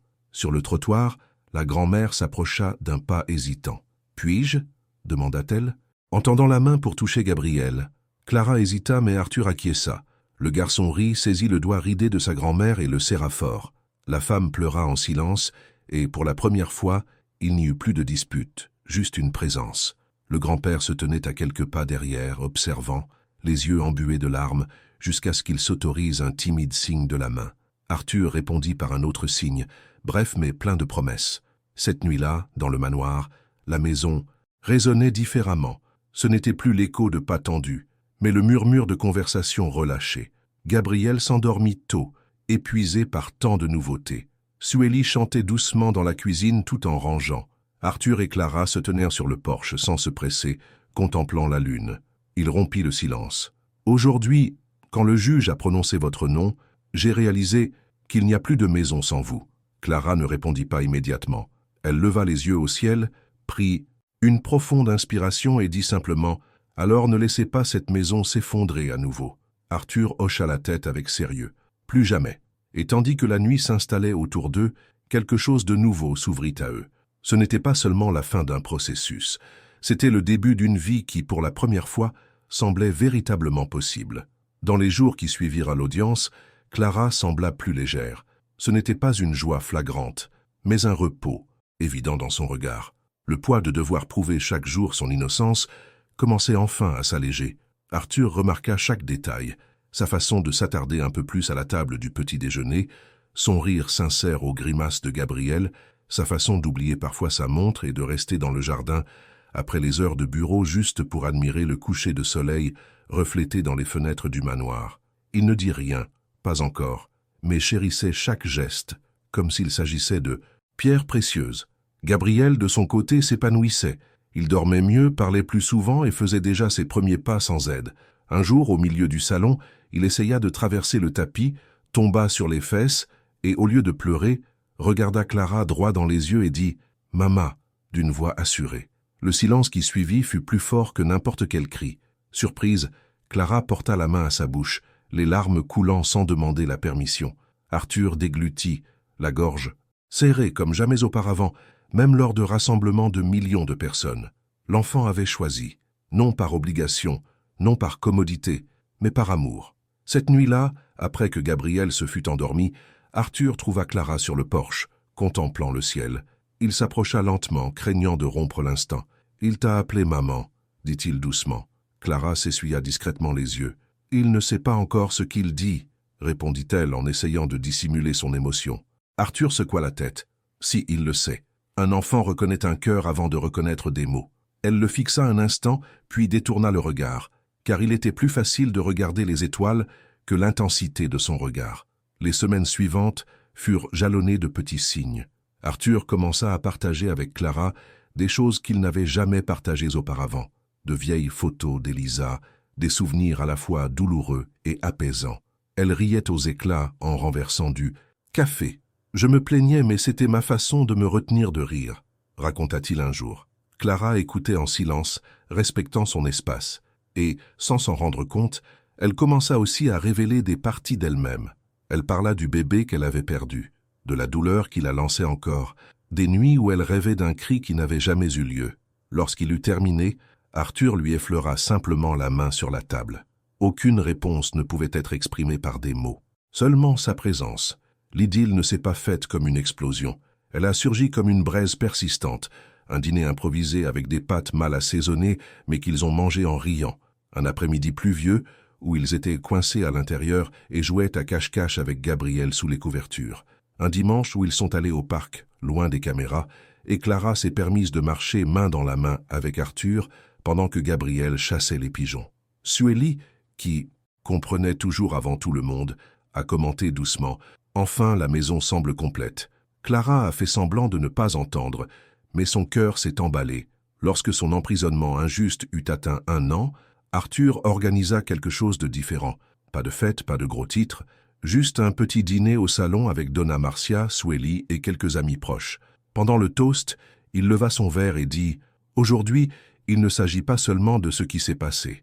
Il s'agit de ce qui reste. Et ce qui reste, c'est Clara. Sans elle, je n'aurais pas mon fils, je n'aurais pas ma vie, je n'aurais pas d'espoir. Merci. » Le silence retomba. Clara rougit, baissa la tête, mais son regard croisa le sien d'une manière qui en dit plus long que n'importe quel mot. Ce soir-là, après que tout le monde se fut dit au revoir, Arthur l'accompagna jusqu'au portail. L'air était froid, la rue déserte, et son courage semblait plus grand que sa peur. « Clara, dit-il, je sais que je t'ai fait souffrir. Je sais que j'ai fait plus de mal que j'aurais dû, mais je sais aussi que je suis tombé amoureux de toi. Non pas pour ce que tu fais pour Gabriel, mais pour qui tu es, pour ta façon de voir le monde et de choisir de t'en soucier, même quand le monde ne se souciait pas de toi. » Clara resta immobile, le cœur battant. Des larmes coulèrent, mais pas de tristesse. « Arthur, je le ressens aussi, mais j'ai peur. » Il sourit gentiment. « Alors laisse-moi avoir peur avec toi. » C'était leur premier baiser. Ni urgent, ni volé, mais persistant, comme une promesse scellée. À cet instant, tout ce qui avait été injustice, douleur et méfiance semblait lointain. Il ne restait qu'une nouvelle chance, non seulement d'aimer, mais de recommencer. Le matin où le facteur sonna à l'interphone du manoir semblait ordinaire, mais l'enveloppe qu'il laissa changea le cours de plusieurs jours. À l'intérieur se trouvait une élégante invitation à une soirée de charité pour l'hôpital, avec le nom d'Arthur parmi les personnes honorées pour avoir créé le fonds de soutien aux soignants.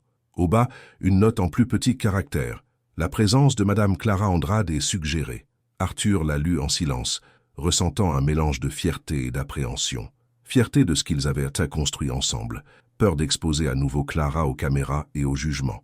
Il lui montra l'invitation dans la cuisine, tandis que Gabriel tapait sa cuillère sur le comptoir comme s'il battait du tambour. « C'est important pour le fond, dit-il, mais si tu ne veux pas, on n'ira pas. » Clara tenait la carte avec précaution, comme si elle tenait quelque chose qu'elle risquait de couper. « Je veux y aller, » répondit-elle, et ce « je veux » provenait moins de la vanité que d'un courage nouveau qu'elle reconnaissait à peine dans sa propre voix. « Mais je m'attaque au visage de ces femmes.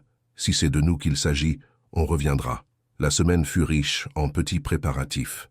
Donna, Marcia arriva avec un ruban bleu, assorti à une robe simple que Clara gardait depuis son adolescence et qu'elle n'avait jamais portée dans un endroit où elle le demandait. Swelly improvisa une astuce pour retenir ses cheveux sans paraître trop habillé. Arthur resta fidèle à son rôle de celui qui, pour une fois, n'était pas seul à prendre des décisions. Il posait des questions, écoutait, répétait les réponses à des questions qui tenteraient de transformer la douleur en une des journaux. Gabriel observait tout avec le regard attentif de quelqu'un qui ne rate rien. Le soir de l'événement, le manoir embaumait un parfum léger et surmontait la peur. Lorsqu'elle descendit l'escalier, vêtue de cette robe qui n'attirait pas l'attention, mais qui ne renonçait pas à l'existence, Arthur oublia tout le texte qu'il avait préparé. « Tu es magnifique », dit-il, incapable de trouver un meilleur mot. Clara esquissa un petit sourire, le sien seul, et ta cravate est de travers. Il rit, la rajusta, et, dans ce geste, il y avait quelque chose d'un couple qui n'a pas besoin de faire ses preuves. L'entrée dans la pièce fut un choc organisé, des éclairs artificiels, des micros jaillissant des mains, des questions qui tentaient de mordre. « Clara, as-tu pardonné à Arthur ? Arthur, êtes-vous officiellement en couple ? » Comment répondre aux critiques de ceux qui disent que c'était un compromis? Elle retint son souffle un instant et se souvint de ce qu'elle s'était dit. « Je vais m'en prendre aux autres. Aujourd'hui, il ne s'agit pas de nous, » dit-elle avec une fermeté calme. « Il s'agit des femmes invisibles qui font tourner le monde sans que personne ne s'en aperçoive. Si vous voulez un titre, écrivez ceci. » Il y eut un instant de silence, comme lorsque la mer se retire devant une vague. Arthur la regarda avec une admiration qui lui donna l'impression d'une lumière intérieure. Ils se dirigèrent vers la table réservée. Dans un autre coin, les grands-parents de Gabriel discutaient avec certains membres de la vieille garde, et même s'il y avait encore un enchevêtrement de sentiments, il y avait aussi une trêve naissante. Sa grand-mère leva la main dans un geste hésitant. Clara répondit par un hochement de tête et un demi-sourire, et la nuit continua. Le discours d'Arthur n'était pas grandiose. « Je suis venu vous remercier pour une chose que j'ai apprise tardivement. Prendre soin des autres n'est pas une faveur, c'est construire l'avenir.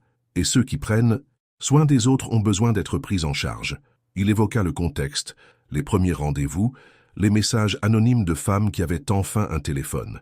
Il évoqua 3 noms fictifs qui représentaient des centaines de vies réelles. À la fin, il appela Clara sur scène. Rien de tout cela n'existerait sans elle. Un murmure, quelques éclairs, un certain malaise ancien s'agitèrent dans les recoins de la salle. Clara prit une inspiration, s'approcha du micro et dit « Je ne suis pas l'exception, je suis la règle. » Et la règle, c'est qu'on sait réconforter, qu'on sait inventer de la nourriture quand il n'y en a pas, qu'on sait transformer la peur en une routine sécurisante.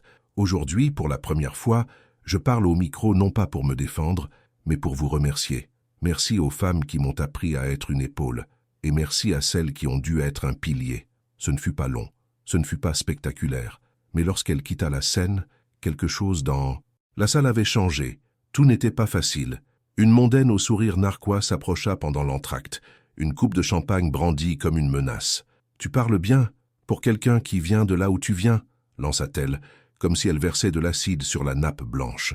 Clara prit une inspiration et faillit choisir le vieux chemin du silence qui engloutit tout, mais Arthur arriva derrière elle et, sans élever la voix, dit « Là où Clara va, beaucoup de gens veulent aller, et j'en fais partie. » La femme rit, blessée sans l'admettre, et recula. Ce n'était plus un manoir contre un village, c'était juste 2 personnes qui choisissaient d'être ensemble au bon endroit. Avant de partir, la grand-mère de Gabriel arrêta Clara dans le couloir. Elle ne s'excusa pas, ne fit pas de discours, elle sortit simplement une petite broche en forme d'hirondelle de son sac. « C'était à Elisa, » dit-elle doucement. Elle aimait les choses qui volent et reviennent. Clara tenait la broche d'une main tremblante. Sa grand-mère ajouta « J'apprends encore à revenir. » Ce n'était pas un câlin, mais c'était le début d'un voyage. Dans les jours qui suivirent, le monde lui sembla plus serein. Le blog qu'il avait diffamé publia une rétractation de mauvais goût. Une influenceuse qui aimait à attiser les foules envoya un message privé d'excuses, mais fut poliment ignoré. Le fonds reçut des dons inattendus et, plus beau encore, offrit son aide à ceux qui donnèrent, non pas de l'argent mais du temps. Clara commença à organiser des cercles de discussion le jeudi avec des soignants. Ils évoquèrent le sommeil, les pleurs, les droits, la peur et comment dire non sans perdre son travail. Elle revint de ses après-midi fatiguée physiquement et pleine d'énergie, et Arthur comprit ce que c'était que de voir quelqu'un à l'endroit précis où le monde aurait préféré qu'elle ne soit jamais. La vie, cependant, a tendance à mettre à l'épreuve l'architecture que nous construisons. Un mercredi étouffant, une décision de justice arriva.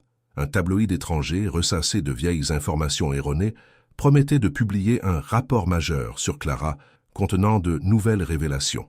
L'avocat fut catégorique. « C'est un écran de fumée, mais si ça se sait, ça se transformera en essaim. » Arthur voulait partir en guerre. Clara envisagea de se cacher. Suélie prépara une tisane à la citronnelle. « Que faisons-nous » demanda Arthur, les mains dans les cheveux. Clara posa la tasse sur la table, le regarda et dit « Nous continuons à vivre. Si c'est un mensonge, la vérité quotidienne est l'antidote. » Il ravala la réponse comme quelqu'un qui apprend une nouvelle langue. Le rapport ne parut jamais. Peut-être par peur des poursuites, peut-être parce que le monde se lasse de répéter la même cruauté lorsqu'il réalise qu'elle ne colle pas au mur bien enduit.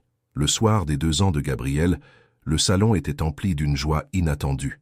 De simples ballons, un gâteau acheté à la boulangerie du coin, des amis devenus membres de la famille occupant les canapés comme on remet les meubles à leur place. Le garçon courut d'un genou à l'autre, cria « Cla !» comme un but, fit éclater un ballon et poussa un cri qui dura 2 respirations, puis s'endormit en serrant dans ses bras une petite voiture bleue. Lorsque le calme revint dans la maison, Arthur appela Clara dans la cuisine. « Viens voir quelque chose. » Sur le comptoir se trouvait une petite boîte en bois. Clara la reconnut. C'était la boîte à musique qui se trouvait auparavant dans la chambre d'Elisa.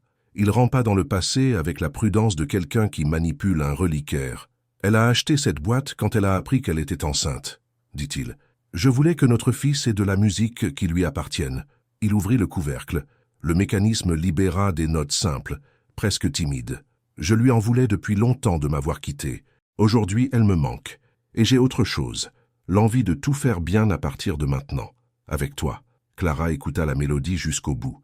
Elle ne se déroba pas, n'adoucit rien. « Je ne vais pas prendre sa place, » dit-elle, car elle avait besoin de le dire. « Je ne veux pas que tu le fasses, » répondit-il aussitôt. « Je veux que nous créions un endroit qui n'existe que si nous sommes tous les deux. » Le silence qui suivit n'avait pas besoin d'être comblé. Mais Arthur, qui avait passé des mois à s'entraîner au courage sans le laisser paraître, prit une grande inspiration et sortit de sa poche une petite boîte, plus petite qu'une peur et plus grande qu'un pas. Il l'ouvrit sans un mot, juste du regard. La bague n'avait rien d'extravagant. Elle ressemblait à une promesse qui se porte au doigt sans attirer l'attention, comme quelqu'un qui comprend qu'un engagement réussi est celui qui est confortable. Ce n'est pas obligé d'être maintenant, ce n'est pas obligé d'être comme ça, mais je dois te demander si tu veux rester avec nous, avec moi, avec lui, comme nous l'avons inventé, sans précipitation, sans public. Sa voix faiblit à la fin, car trop de vérité désarme les mots. Clara ne répondit pas tout de suite. Elle toucha la bague du bout du doigt, comme quelqu'un qui teste la température de l'eau avant d'y entrer. Elle regarda par-dessus l'épaule d'Arthur et vit, sur l'étagère la plus haute, une photo d'Elisa souriante sur fond de ciel bleu profond. Il n'y avait aucune ombre de menace dans cette image.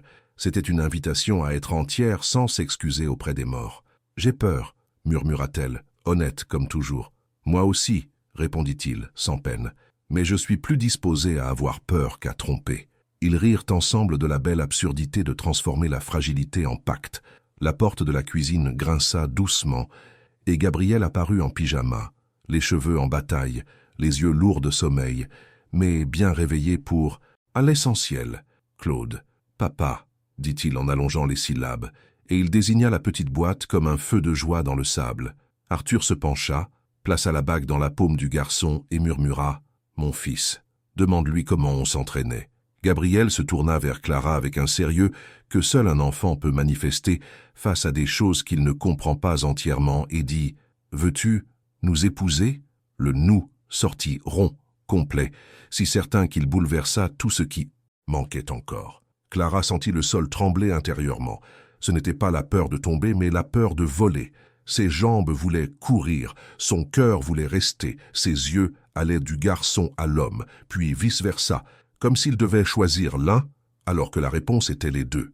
Elle ouvrit la bouche pour dire quelque chose, mais rien ne sortit. Elle rit de sa propre peur, porta les mains à son visage pour retenir ses larmes, mais ne put les retenir. « Je ne sais pas si je le... Ça mérite », s'échappa-t-elle fragilement. Arthur s'approcha lentement, comme s'il ne cherchait pas à effrayer un oiseau. Personne ne mérite l'amour, on l'accepte, tout simplement, et on le construit.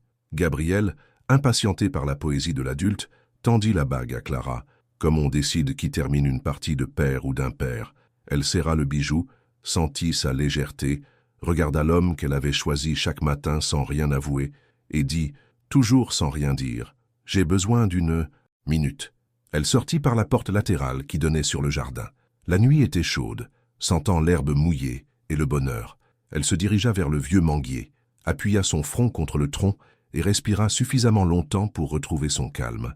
Elle se souvint de la cellule froide, des gros titres qui la déchiraient, du bus où on la traitait de monstre, du premier sommeil de Gabriel sur ses genoux, de la broche hirondelle de sa belle-mère, de la boîte à musique, des jeudis, avec des femmes qui avaient désormais des noms et des adresses.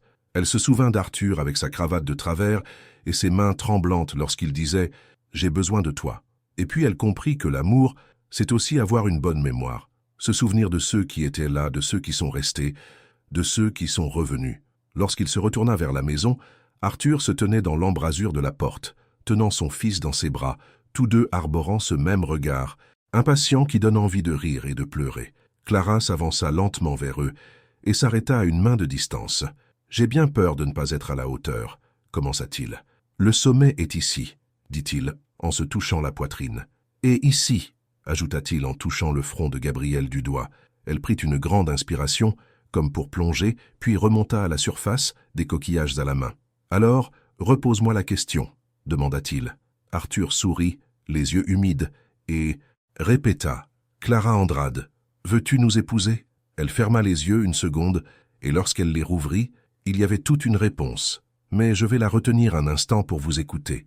Et vous, diriez-vous oui à sa place? Commentez ci-dessous ce que vous feriez. Abonnez-vous pour ne pas manquer le prochain chapitre et laissez un j'aime pour que je sache que vous avez envie de voir cette fin. Clara prit une inspiration, les yeux encore humides, et répondit sans détourner le regard.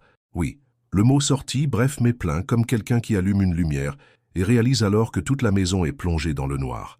Gabriel frappa dans ses mains, comme s'il avait compris un langage secret, et Arthur, qui avait déjà répété trop de discours pour des moments plus brefs, resta un instant sans voix, incapable de faire autre chose que de les enlacer tous les deux en même temps, posant son menton sur le sommet de la tête de Clara et ses mains sur le dos de son fils.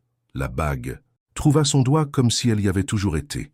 Swaley apparut dans l'embrasure de la porte, ne voulant pas déranger, mais ne put retenir un « enfin » qui s'échappa comme un rire.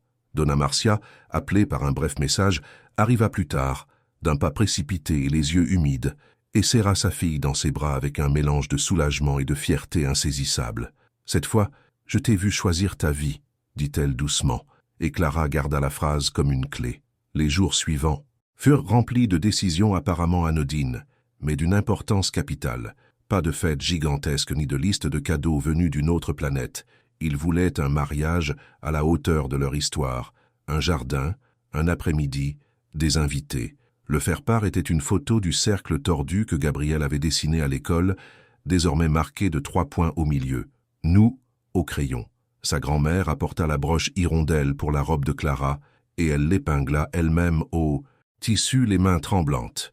Son grand-père, toujours plus doué pour le silence que pour les mots, apparut un après-midi avec une boîte en bois. À l'intérieur, une montre de poche ancienne, héritée de l'arrière-grand-père d'Elisa. « Je ne sais pas quoi offrir à une femme qui a déjà ce qu'on ne peut pas s'acheter », tenta-t-il maladroitement. « Mais une montre, c'est un souvenir qui apprend à marcher, et on mérite de bons moments. » Clara tenait l'objet comme si elle recevait un secret. Jellicance. Ville, comme toujours, essayait de s'imposer.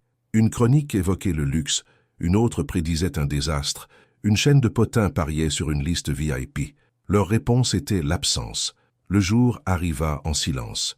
Une matinée de ciel clair et de vent favorable. Swelly dirigeait la cuisine avec l'efficacité de quelqu'un qui a piloté une tempête. Donna Marcia apportait des fleurs du marché, des pâquerettes, car elles coûtent peu et apportent beaucoup de lumière. Elena disposait les serviettes, et la pelouse était équipée de chaises simples qui ne faisaient pas concurrence au soleil. Gabriel courait entre les jambes des adultes avec une minuscule cravate qui persistait à se transformer en papillon dans le mauvais sens. Arthur ajustait sa vraie cravate et son cœur qui s'emballait. Clara, dans sa chambre, prit une grande inspiration devant le miroir et se reconnut. Elle n'était pas une princesse, et elle n'avait pas besoin de l'être. C'était une femme qui avait traversé ce que personne ne devrait traverser et qui avait pourtant choisi de continuer. L'hirondelle brillait discrètement, nous rappelant que revenir est aussi courageux que partir. L'inattendu se présenta comme une épreuve. Des nuages s'amoncelaient en milieu d'après-midi, une odeur de pluie flottait dans l'air et une goutte d'eau fit un essai sur la balustrade. Quelqu'un suggéra de reporter la cérémonie d'une demi-heure. Quelqu'un courut chercher des imperméables. Quelqu'un dit « Il a plu au mariage. Maison. » Heureuse. Et Swelly, qui avait déjà appris que la vie est faite de ce qui tombe, étendit des couvertures sous la tente et servit du chocolat chaud comme si c'était prévu depuis le début. La cérémonie commença par un doux bruit de gouttes sur le toit transparent et le chant des oiseaux qui avaient décidé de rester. Le célébrant, un vieil ami qui avait vu l'histoire dès les premières lueurs, parla peu. Il demanda aux deux hommes de se dire non pas des promesses, mais des verbes. Arthur dit « apprendre »,« écouter »,« rester ». Clara dit « prendre soin »,« respecter »,« rendre ». Il n'y avait aucune éloquence dans les vœux. Il y avait des mains jointes qui ne tremblaient pas. Il y eut un silence pour essuyer des larmes honteuses. Il y eut des rires lorsque Gabriel, impatienté par la longueur des adultes, cria « Embrasse-moi vite » au milieu d'une phrase. Et il y eut enfin un baiser, lentement, sans hâte, comme quelqu'un qui s'engage sur un chemin pavé. La pluie s'intensifia suffisamment pour faire briller les feuilles, et pendant quelques minutes, tout en fut plus beau. Des photos furent prises sans poser comme dans les magazines, les enfants sautèrent dans les flaques d'eau, la grand-mère retira ses chaussures, et le grand-père, qui ne dansait jamais, accepta de tourner sur lui-même une fois avec la petite fille d'une autre famille, qui lui tira la main. Arthur, Gabriel, sur ses genoux, tournoya lentement avec Clara au pied du vieux manguier. « C'est notre toit, » dit-il en désignant le ciel qui s'ouvrait en fissures bleues, « et notre terre, c'est nous qui la façonnons. » Elle appuya son front contre le sien et pensa que si les miracles existent, ils se cachent dans des gestes qui conviennent un mardi. Après la cérémonie, vinrent les accolades qui réparent les lieux inconnus. Donna Marcia parla à ses grands-parents comme à des personnes qui apprennent une nouvelle langue sur le tard. Ils présentèrent des excuses mal préparées, un pardon qui ne nécessitait pas d'autel. Swelly reçut des applaudissements qu'elle repoussa avec des mains qui ne savent que travailler. Et plus tard, seule dans la cuisine, elle pleura en silence, au-dessus de l'évier, se souvenant de la première nuit où elle crut que cette maison ne serait plus jamais remplie de joie. Elena rangea sa montre à gousset dans le tiroir du haut du salon, avec un mot, pour ne pas oublier de vivre au bon moment. Et Gabriel, épuisé de rire, s'endormit sur le canapé, un confetti, planté dans les cheveux et un avion en papier à la main. Leur vie de couple a commencé sans réseaux sociaux, mais avec une liste de courses. Ils ont dû apprendre à partager le savon, se mettre d'accord sur le bon café, décider de la hauteur de la lampe et négocier le volume de la radio. Arthur a compris que l'amour, c'est aussi faire la vaisselle sans publicité. Clara a compris que l'autonomie n'est pas forcément une lutte avec son partenaire. Ils ont conclu un accord tacite, dispute jusqu'à 22 heures, paix avant de se coucher. Personne ne s'endort avec le cœur en désaccord. De temps à autre, ils échouaient, et le lendemain, ils recommençaient. Gabriel commença la phase « Pourquoi ?» et la maison devint un laboratoire de patience. Pourquoi pleut-il? Pourquoi les oiseaux volent-ils? Pourquoi l'eau mouille-t-elle? Pourquoi papa aime Cla? La dernière question prit Arthur au dépourvu. Il pensa à des réponses élaborées et choisit la plus simple. Parce que ton papa a appris qu'aimer est un verbe. Gabriel resta satisfait 5 secondes, puis ajouta « Et pourquoi je t'aime ?» Clara le prit dans ses bras, renifla son cou, qui portait encore quelques traces de l'enfance, et dit « Parce que tu sais reconnaître la maison ». Le fonds pour les aidants familiaux a véritablement pris de l'ampleur. Ce n'était pas une mode, c'était une structure. Ils ont créé un centre de conseil juridique, un réseau de psychologues, proposant des consultations gratuites et un programme de formation courte sur les premiers secours, les limites et la communication non violente. Clara est devenue involontairement une référence. Ils demandèrent des conseils, appelaient pour parler, voulaient une photo. Elle a appris à dire oui quand cela avait du sens et non quand elle devenait une vitrine.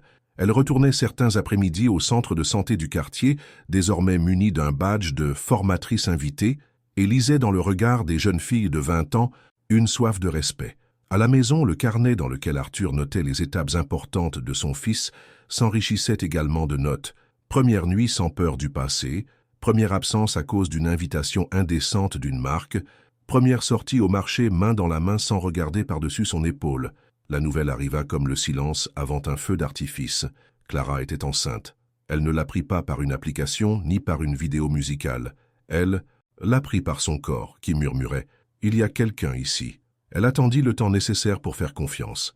Elle subit les tests, écouta son petit cœur battre comme un tambour et ne le dit à personne d'autre qu'à Arthur pendant des semaines, comme quelqu'un qui protège une graine du vent.